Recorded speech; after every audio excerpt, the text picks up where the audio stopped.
Hello everyone, आज हम पढ़ेंगे एनसीईआरटी क्लास 6 इंग्लिश में chapter 5 a different kind of school. I had heard a great deal about Miss Beam's school, but not till last week did the chance come to visit it. मतलब इसमें writer बोल रहे हैं कि मैंने miss beams के school के बारे में बहुत कुछ सुना है, बट लास्ट वीक मुझे मौका मिला कि मैं वहाँ पर विज़िट करूं। When I arrived, there was no one in the sight but a girl of about 12. जब वो वहाँ पहुँचे तो उन्हें वहाँ कोई नहीं दिखा, सिर्फ एक गर्ल दिखी जिसकी एज 12 के अराउंड थी। Her eyes were covered with bandage and she was being led carefully between the flower beds by a little boy. मतलब उन्होंने क्या देखा कि जो उसकी आइज़ थी वो एक बैंडेज से कवर थी और वो बहुत ही केयरफुली मतलब आराम से धीरे धीरे फ्लावर बेड्स यानी फूलों के बागीचे के बीच में चल रही थी। और उसको कौन लेकर के जा रहा था? एक little boy who was about 4 year younger. वो जो है वो उससे 4 साल छोटा था। She stopped and it looked like she asked him who had come. मतलब वो एकदम से रुक गई और I looked like she asked him who had come. ठीक है, और वो रुकी और उसने तुरंत ही उस बच्चे से पूछा कि यहाँ कौन आया है। He seemed to be describe me to her. Then they passed down. और फिर उसने जो क्या किया, उस गर्ल को मुझे डिस्क्राइब किया, मतलब मेरे बारे में बताया, और उसके बाद वो दोनों लोग वहाँ से आगे चले गए। Miss beam was all that I had expected. मतलब मिस बीम जो है वो बिल्कुल वैसी ही थी जैसी ही मैंने एक्सपेक्ट किया था। Middle age, full of authority, yet kindly and understanding. मतलब अधेड़ उम्र की, मतलब मिडिल एज मतलब होता है अधेड़ उम्र की। ठीक है, फुल ऑफ अथॉरिटी, उनके पास सारी अथॉरिटी थी। येट काइंडली एंड अंडरस्टैंडिंग, और वो बहुत ही काइंड थी और अंडरस्टैंडिंग थी। Her hair was beginning to turn grey, और उनके जो हेयर हैं वो जो है वो ग्रे हो गए थे, मतलब सफ़ेद हो रहे थे। And she had the kind of plump figure that is likely to be comforting to a homesick child.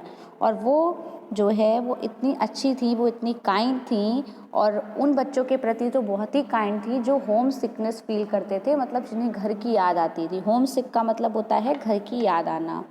I asked her some questions about her teaching method. मैंने उनसे कुछ क्वेश्चंस पूछे उनके टीचिंग मैथड्स को लेकर के। Which I had heard were simple, जिनके बारे में मैंने सुना था जो कि बहुत ही सिंपल थे। No more than is needed to help them to learn how to do things. Simple spelling, adding, subtracting, multiplying and writing. The rest is done by reading to them and by interesting talks during which they have to sit still and keep their hands quiet. There are practically no other lessons. मतलब उन्होंने बताया miss beam ने कि मतलब यहाँ पर हम वो सारी चीज़ें उन्हें बताते हैं जो उन्हें लर्न करने में हेल्प करें। हम उनको सिंपल स्पेलिंग बताते हैं, एडिंग बताते हैं, सब्सट्रैक्ट बताते हैं, मल्टीप्लाइंग बताते हैं, लिखना सिखाते हैं, रीडिंग कैसे करते हैं ये सिखाते हैं, और उनसे कुछ इंटरेस्टिंग बातें करते हैं। During which they have to sit still, और वो जब वो वहाँ बैठते हैं तो हम उनसे बात कर रहे होते हैं, और हम उन्हें प्रैक्टिकल लेसन जो है वो बहुत ज़्यादा, नो अदर लेसन प्रैक्टिकली, मतलब हम उन्हें और कोई लेसन प्रैक्टिकली नहीं देते हैं उस तरह से। हम उन्हें वो सारी चीज़ें सिखाते हैं जो उनके लर्न करने के लिए ज़रूरी होती हैं। ठीक है, the real aim of this school is not so much, मतलब इस स्कूल का जो रियल एम है वो बहुत ज़्यादा नहीं है।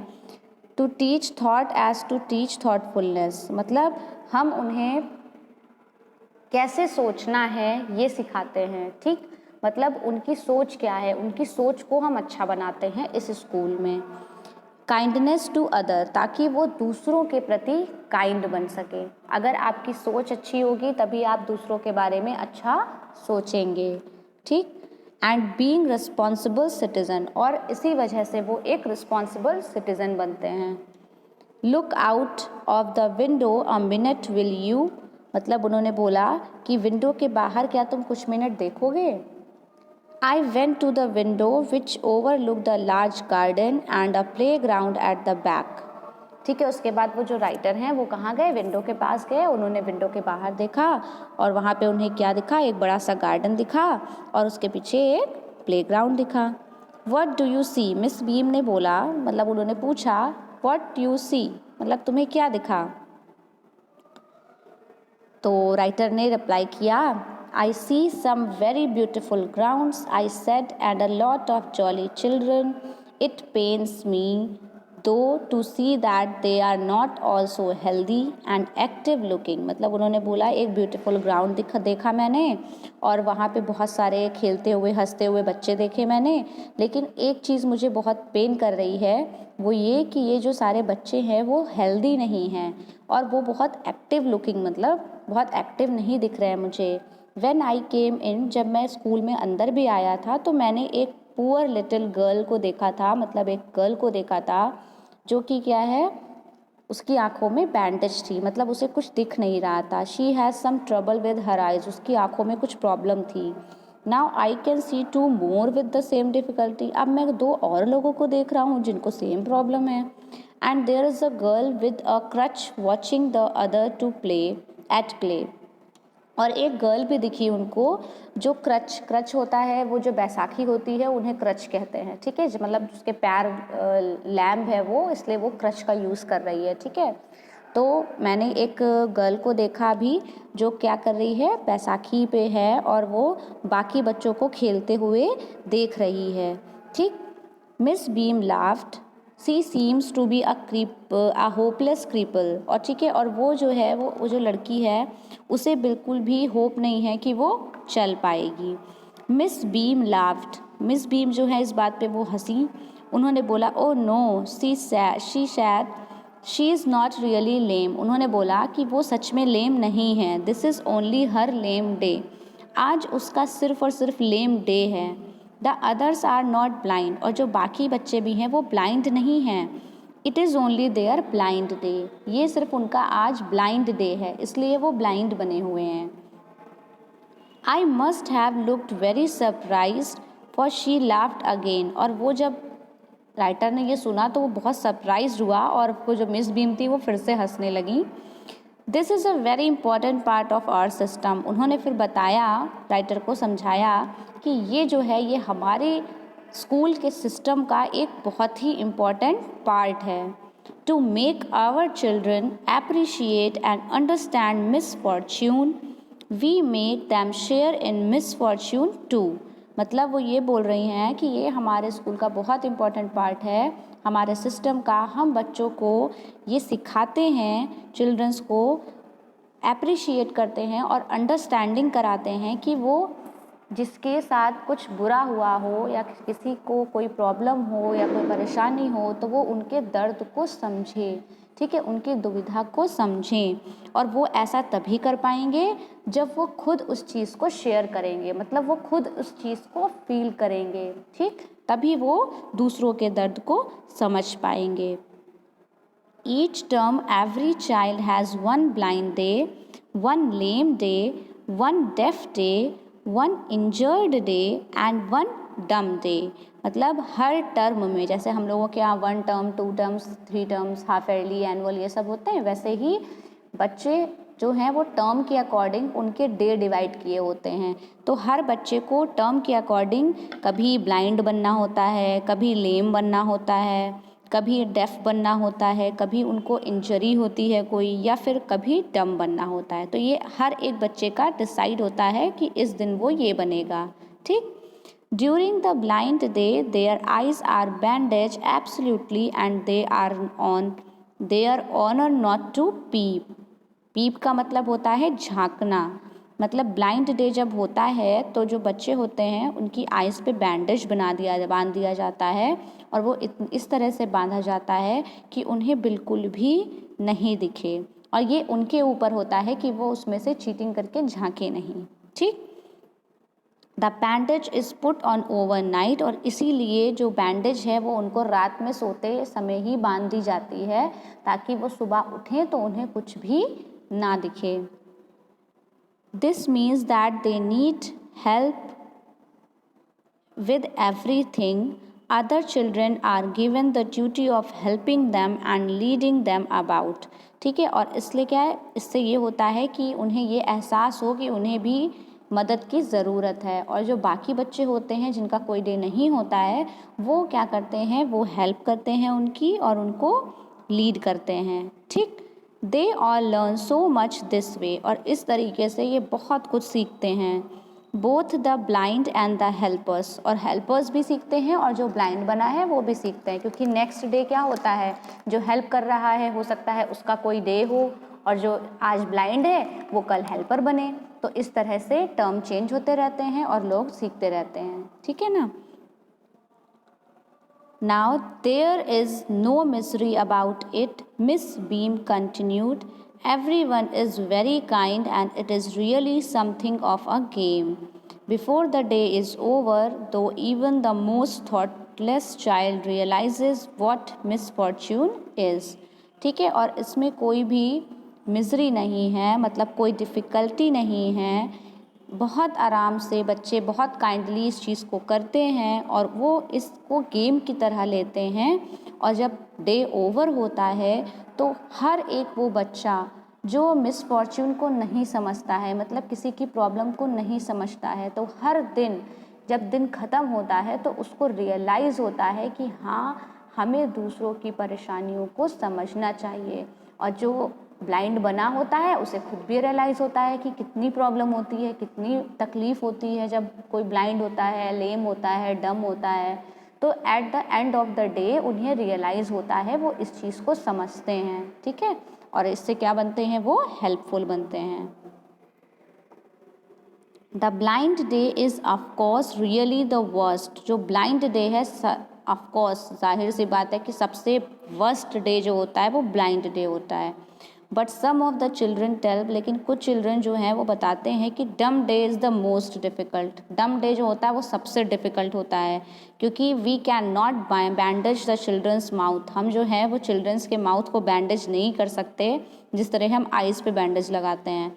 सो they really have to exercise their will power. उन्हें अपनी विल पावर को स्ट्रॉन्ग करना है कि उन्हें बोलना नहीं है कुछ भी। Come into the garden and see for yourself how the children feel about it. ठीक है, और फिर उन्होंने बोला कि चलिए गार्डन में चलते हैं और वहाँ पर आप खुद से देख सकते हैं और बच्चों से पूछ सकते हैं, फील कर सकते हैं कि उन्हें किस तरह से फील हो रहा है। Miss Beam led me to one of the bandage girl. Miss Beam जो है वो मुझे एक गर्ल के पास ले गई जिसकी आइज़ पे बैंडेज लगा हुआ था। Here is a gentleman come to talk to you. उन्होंने इंट्रोड्यूस कराया कि ये जेंटलमैन है जो तुमसे बात करना चाहते हैं। ठीक, don't you ever peep, I asked the girl. Writer ने जो है वो उस लड़की से पूछा कि क्या तुमने कभी पीप किया है, मतलब क्या तुमने कभी झांका है बैंडेज के नीचे से। ओ नो, शी एक्सक्लेम्ड, उसने बोला no, that would be cheating, ये तो चीटिंग होगी ना। But I had no idea it was so awful to be blind. You can't see anything, you feel you are going to be hit by something every moment. It's such a relief just to sit down. फिर उस लड़की ने आगे बताया कि मतलब ये बहुत ही ऑफुल है, मतलब इतना ज़्यादा मुश्किल है, इतना ज़्यादा ख़राब है कि ब्लाइंड बनना मतलब बहुत ही बुरा है कि आपको कुछ भी नहीं दिखता है और हर समय आपको ये डर लगा रहता है कि आप कहीं किसी चीज़ से टकरा ना जाएं। फिर आपको रिलीफ तभी मिलता है जब आप एक जगह बैठ जाते हो। Are you helpers kind to you. फिर राइटर ने पूछा कि क्या तुम्हारे जो हेल्पर्स हैं वो तुम्हारे प्रति काइंड हैं, मतलब वो तुम्हारी अच्छे से देखभाल कर रहे हैं। फिर वो बोली fairly, but they are not as careful as I shall be when it is my turn. ठीक है, उसने बोला हाँ ठीक है, बट मैं सच बताऊँ कि मैं इनसे ज़्यादा केयरफुल होंगी जब मेरा टर्न आएगा। Those that have been blind already are the best helpers. It's perfectly ghastly not to see. I wish you would try.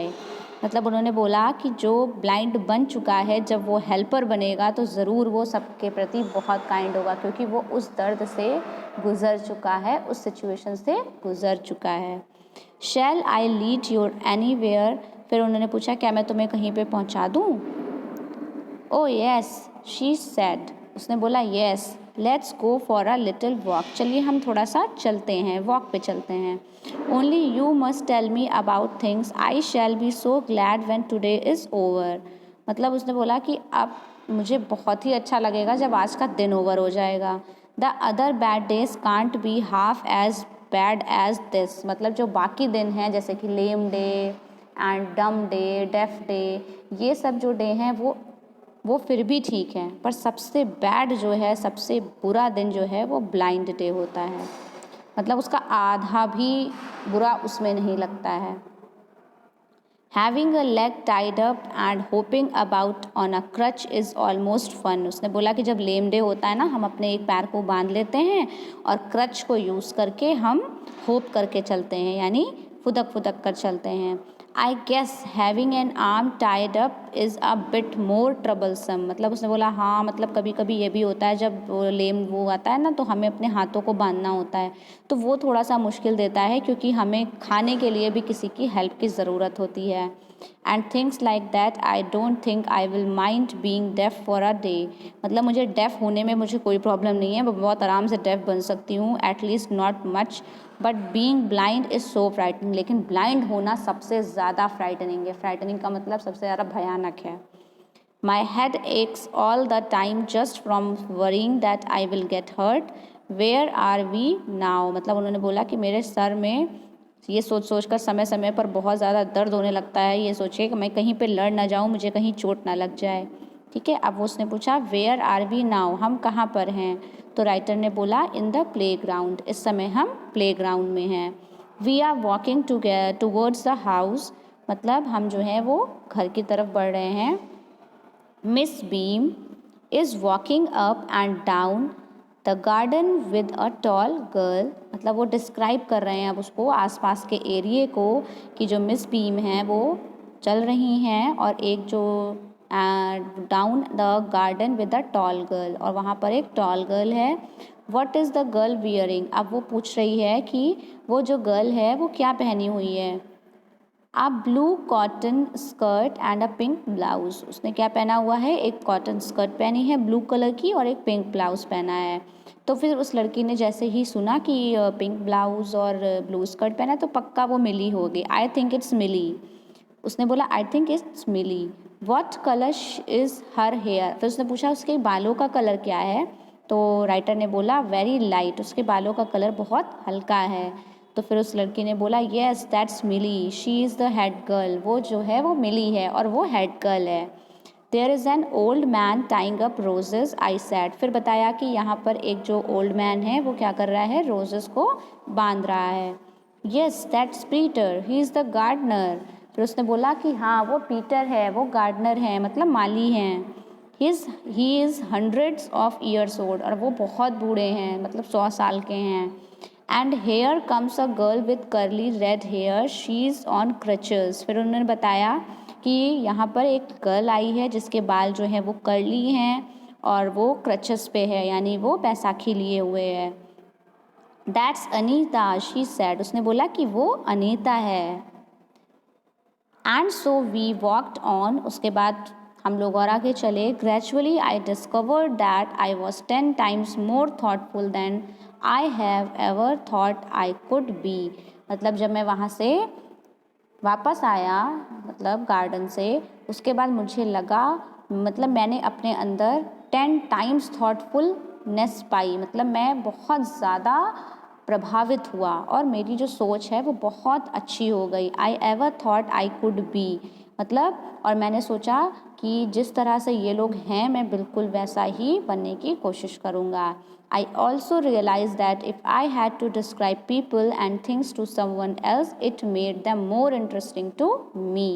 मतलब मैं ये सारी चीज़ों को जब दूसरों को डिस्क्राइब करूँगा, पीपल्स को, थिंग्स, जितनी भी चीज़ें मैंने हैं किसी और को बताऊँगा तो उनके लिए भी ये बहुत ही इंटरेस्टिंग होगा और मेरे लिए भी ये बहुत ही इंटरेस्टिंग होगा।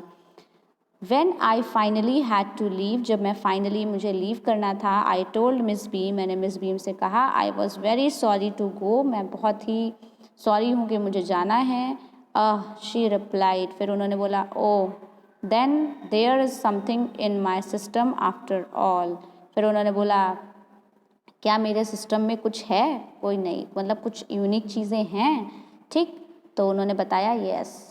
तो ये जो राइटर थे इनका नाम था E.V. ल्यूकेस. Abridged and simplified. Okay, now this is the story.